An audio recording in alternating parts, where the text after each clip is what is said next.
வணக்கம் நண்பர்களே. இந்திராணி ஒரு கிளி வளர்த்துட்டு இருந்தாங்க. அந்த கிளி இறக்கும் தருவாயில் இருக்குது.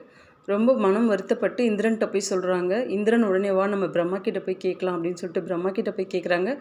பிரம்மா என்ன சொல்கிறாருன்னா, என்னால் ஒன்றும் பண்ண முடியாது, வாங்க நம்ம திருமல் கிட்ட போய் கேட்கலாம் அப்படிங்கிறாங்க. திருமல் என்னாலையும் ஒன்றும் செய்ய முடியாது, வாங்க நம்ம சிவன் கிட்ட போய் கேட்கலாம் அப்படின்னு சொல்லிட்டு போயிடுறாங்க. சிவன் என்னாலையும் ஒன்றும் பண்ண முடியாது, வாங்க நம்ம யமன் கிட்ட போய் கேட்கலாம் அப்படின்னு சொல்லிட்டு போகிறாங்க.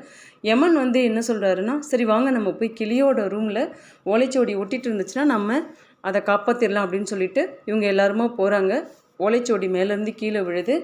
என்னடா விழுதேன்னு சொல்லி எடுத்து படித்தா அதில் இந்திரன், பிரம்மா, திருமால், சிவன், யமன் இவங்க 5 பேர் எப்போ இந்த ரூமில் காலடி எடுத்து வைக்கிறாங்களோ அப்போ அந்த கிளி இறந்துரும் அப்படின்னு சொல்லி எழுதியிருந்துச்சு.